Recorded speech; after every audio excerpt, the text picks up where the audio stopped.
Good morning guys, कैसे हैं सब लोग? Hope all well. This is radio Bahrain 96.5। एक सेकेंड,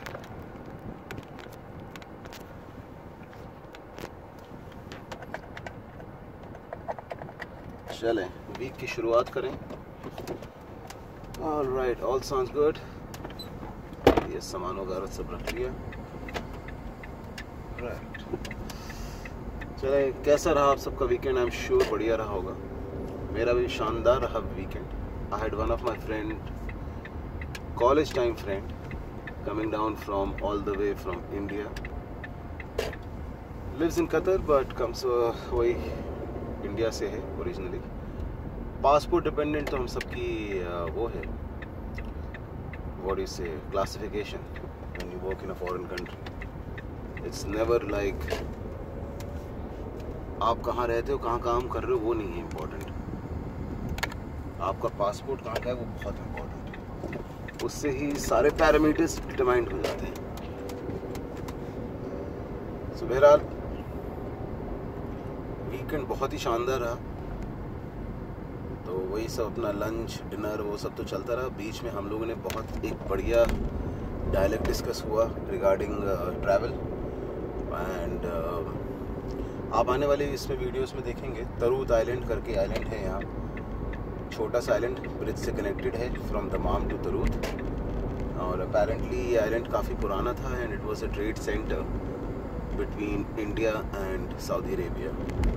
सो वहाँ की जो कम्युनिटीज़ वगैरह हैं उनको majority of the items, spices हो गए, लेबर हो गया, जो भी हो गया, सब कुछ उस समय उस पोर्ट से आता था। रिकग्नाइज पोर्ट था अनटिल और डिफाइंड पोर्ट्स वगैरह सी पोर्ट्स बन गए। So that is how Tarut island. Tarut मतलब पैरेट होता है, पैरेट्स वगैरह, बर्ड्स वगैरह। वो आइलैंड ही बहुत यूनिक लगता है। मतलब उसकी ड्राइव पे आप जाएं तो आप देखेंगे कि पूरी ही ग्रीनरी मैंग्रोव प्लांटेशंस, और ये सब आपको वीडियो में दिखेगा, आने वाली वीडियोस वगैरह में जो कल बनाई गई हैं। और इनसे जनाब से मेरी बड़ी इंटरेस्टिंग बात हो रही थी। इनका यूएस वीज़ा भी लगा हुआ है। काफ़ी कंट्रीज़ घूमे, कम से कम 15 से 20। वैभव अग्रवाल करके नाम है इनका। एंड ये बता रहे थे कि यूएस वीज़ा जो है, यूएस वीज़ा आप सऊदीया से भी लगा सकते हैं, क्योंकि इंडिया से लगाने में अभी 2025 तक की वेटिंग है। सो उनने काफ़ी सेंटर्स खोल दिए कि भाई कहीं से भी वर्ल्ड वाइड आप लगा सकते हैं, चाहे विजिट वीज़ा पे हो उस कंट्री में या कहाँ हो। लोग इंडिया से थाईलैंड जाके यूएस वीज़ा लगा रहे हैं फटाफट, क्योंकि थाईलैंड ऑन अराइवल वीज़ा है and you don't have to wait like 1 or 2 years। किसी को जाना है तो पहले थाईलैंड का सस्ता टिकट लगा के थाईलैंड पहुँच गए और वहाँ जाके अपना यूएस वीज़ा लगा लिया। तो ये सारी काफ़ी इंटरेस्टिंग अपडेट्स इनसे मिली। फिर ये नॉर्वे गए, अपने नॉर्दर्न लाइट्स वगैरह देख के आए। तो ये बता रहे थे कि जैसे आपको फ़ोटो में दिखती है, बिकॉज वो कैमरा इफ़ेक्ट है, ठीक है। तो कैमरा इफ़ेक्ट में क्या होता है कि वाइड लेंस वगैरह में आप जब लेते हैं तो वो कलर ऑब्वियसली थोड़ा सा कॉन्ट्रास्ट डेवलप होता है, what you see in the naked eyes, ठीक है। तो उसमें बहुत फ़र्क आ जाता है। मतलब अगर आपको शेड ऑफ ग्रीन 10 पे है, जो आप फोटोज़ और वीडियोस ये लाइट्स की देखते हैं, तो आपको वहाँ 6 या 7 पे दिखेगा वैसे करके।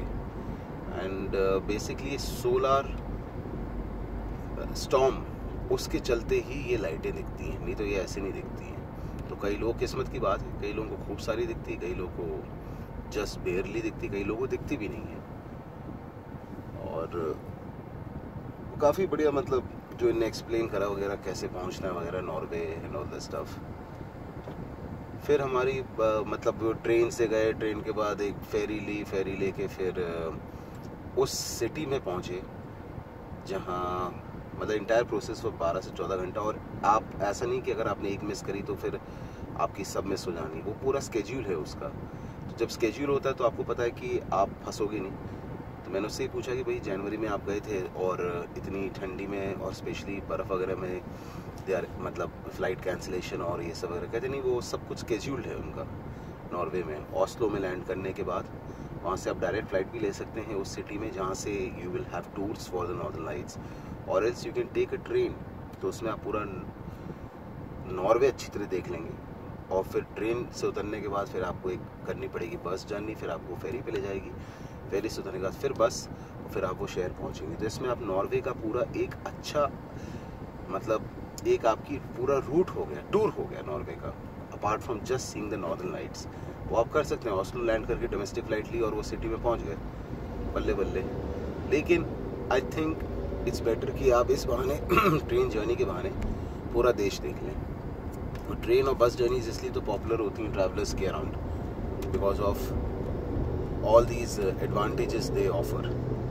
और बहुत शानदार बड़ी बड़ी ट्रेन, मतलब ग्लास विंडोज इतनी बड़ी बड़ी होती हैं, आप देखते जाइए आराम से, पूरा नज़ारा लीजिए।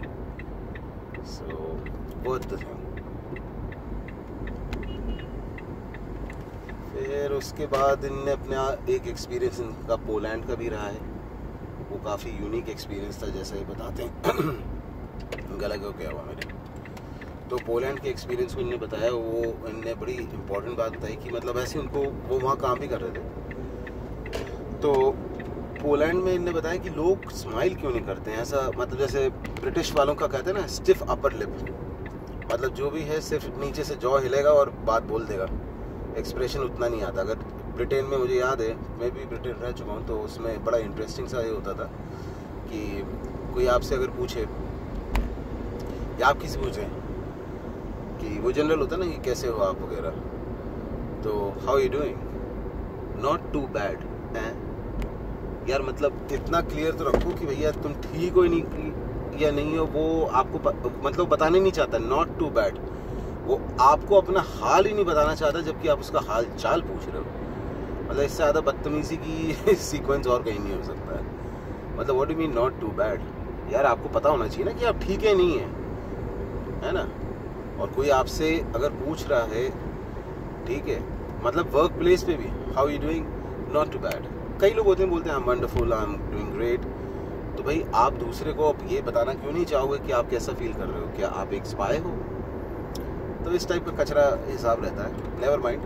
तो पोलैंड की बात पे आए अगर हम, तो पोलैंड में उनके साथ ऐसा था कि इंटरेस्टिंगली पोलैंड पे दे हैपन टू मतलब मीट कपल ऑफ गाइज जो उनके वर्क प्लेस पे भी थे, और वो पोलैंड में लोगों से उन्होंने पूछा कि भाई ऐसा शांत से और ऐसे बिल्कुल स्माइल ही क्यों नहीं करते।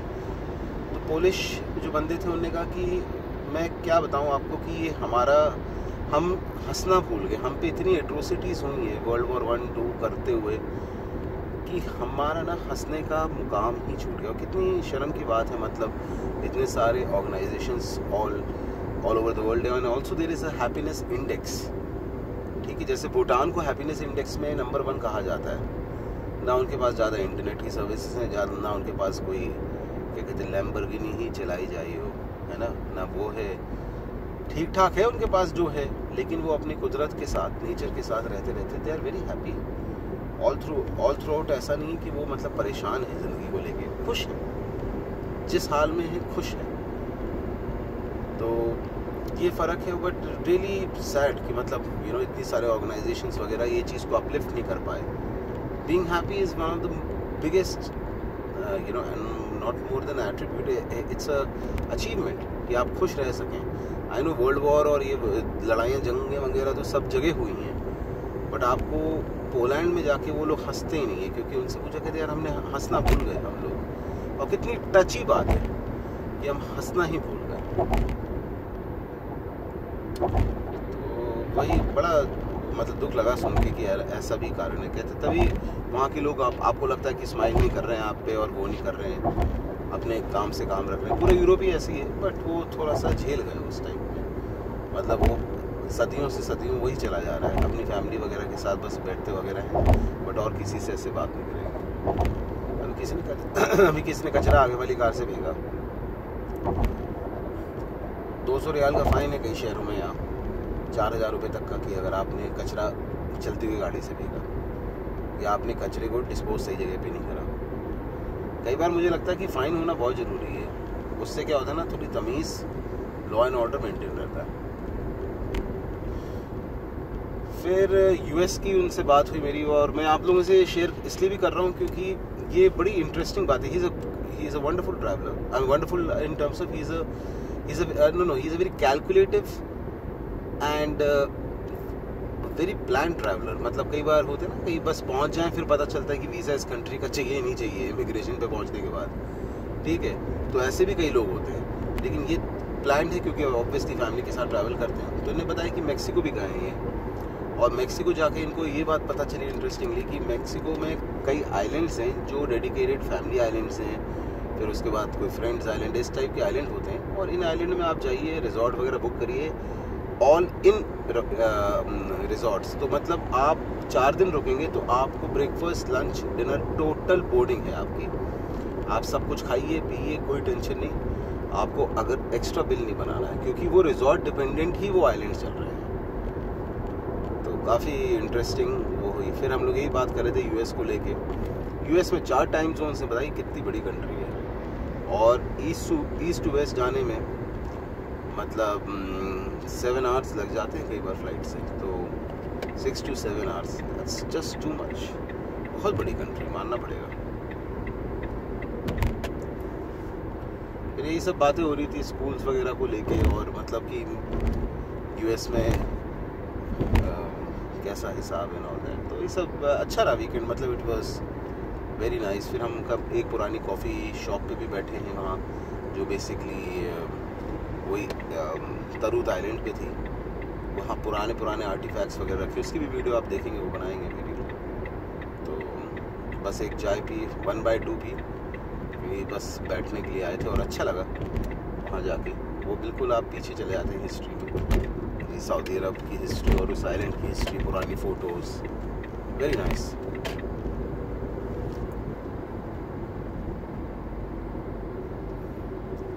मैं भी यही सोच रहा था कि हमारी हिस्ट्री इतनी सारी है। और फिर हमने, हाँ वो भी बात हुई कल, ऐसी बात हुई कि इंदौर में, ठीक है, मतलब ये बात सुन के तो वो भी हैरान था क्योंकि हम दोनों ही मध्य प्रदेश जबलपुर के हैं, कि इंदौर के पास एक आइलैंड है। तो इनके दीदी जी वगैरह गजब ट्रैवलर हैं, मतलब अंटार्कटिका और आर्कटिक सब दोनों देख चुके हैं भाई।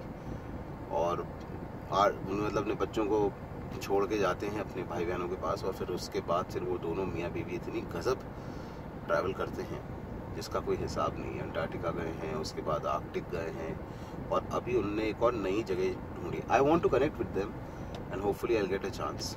वो सऊदी अभी तक नहीं आए हैं, तो उनको ये अपॉर्चुनिटी दी जाएगी कि हमारे साथ कनेक्ट करिए, हम आपको इन बिल्कुल सऊदी का बिल्कुल जो फ्लेवर है ना वो वाला फील करवाएंगे। तो बहरहाल, तो वो लोग ने इंदौर के पास एक छोटा सा आइलैंड है। अब सुनिएगा, बहुत इंटरेस्टिंग किस्सा बताया उन्होंने। उस आइलैंड, वो इंदौर के पास आइलैंड होना, मैं तो अभी तक यही सोचता इंदौर एक शहर है और उसके इट्स ऑल लैंडलॉक्ड, लेकिन वहाँ एक लेक है, लेक के थ्रू में एक आइलैंड आता है, क्योंकि सी तो कहीं नहीं है ना मध्य प्रदेश में।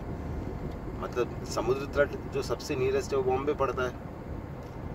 अब बहरहाल ये जो आइलैंड है, आप आइलैंड में आप जाते हैं, वहाँ स्कूबा सेशंस होते हैं, और ये टाइम पास स्कूबा सेशंस नहीं है, ये इतने एक्साइटिंग स्कूबा सेशंस हैं क्योंकि इन सेशंस में आप जाते हैं ऑल द वे, मतलब पूरा गेयर वेयर करके पब्लिक, मतलब आप जरूरी don't have to be a train scuba diver, because आपके साथ एक ट्रेनर आएगा, आपको थोड़ा सा 2-3 दिन तालीम देगा कि क्या करना है क्या नहीं, और इंस्ट्रक्शंस और ट्रेनिंग के बाद फिर वो आपको नीचे लेके जाएगा, ठीक है, स्कूबा डाइव करवाएगा। नीचे टेम्पल्स मिले हैं विच इज़ वेरी यूनिक, जैसे द्वारकाधीश में टेम्पल्स वगैरह मिले थे स्कूबा डाइवर्स को, वो भी मतलब फॉरेनर्स थे। आर्कियोलॉजिकल सर्वे ऑफ इंडिया तो पता नहीं सो रही थी क्या कर रही थी, तब उनको पता चला अच्छा नीचे टेम्पल्स वगैरह भी हैं द्वारका के पास। तो ये इंदौर के पास भी ऐसी एक लेक है वगैरह, तो ये लोग स्कूबा करके जाते हैं और वो टेम्पल को आप स्कूबा करते करते देखते हैं। व्हाट एन एक्सपीरियंस, मतलब इंथ्रॉलिंग, मतलब बिल्कुल दिल खुश हो गया सुनने के बाद। मैंने कहा वाह यार, वही अपने देश को जानने में इतना टाइम लग जाएगा, इतनी डाइवर्सिटी है, इतनी सारी जगह है।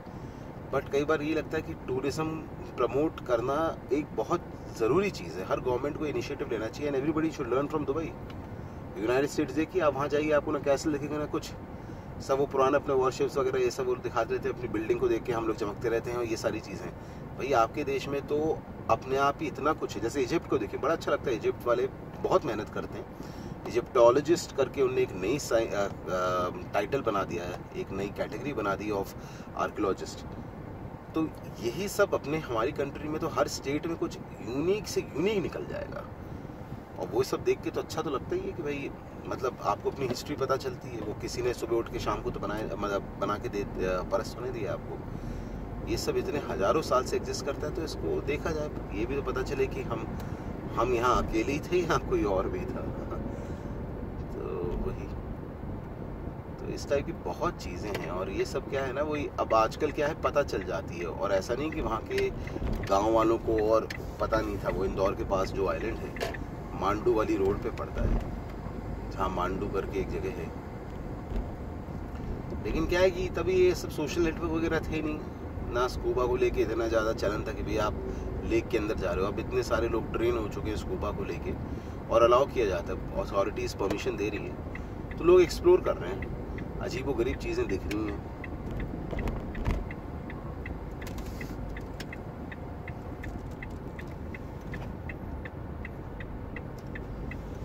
चलें भाई, दोपहर को बात करेंगे।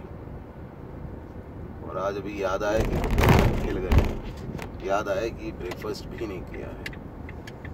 बस मुँह ऐसे यूजुअली हमेशा ही होता है, कोई नहीं, अपने पास रखा हुआ है सामान, ऑफिस में सब खा पी लेंगे। ब्रेकफास्ट बहुत इंपॉर्टेंट आइटम है, कभी नहीं मिस करना चाहिए। मैंने पहले भी वीडियोस में अपनी कहा है कि मतलब breakfast, never miss the breakfast. You can miss the dinner, no problem, but breakfast please break the fast. और फ्रूट्स खाना बहुत ज़रूरी है, मतलब वो मेटाबॉलिज्म को इतना रेव अप करता है ना, मतलब कैटलिस्ट टकाटक।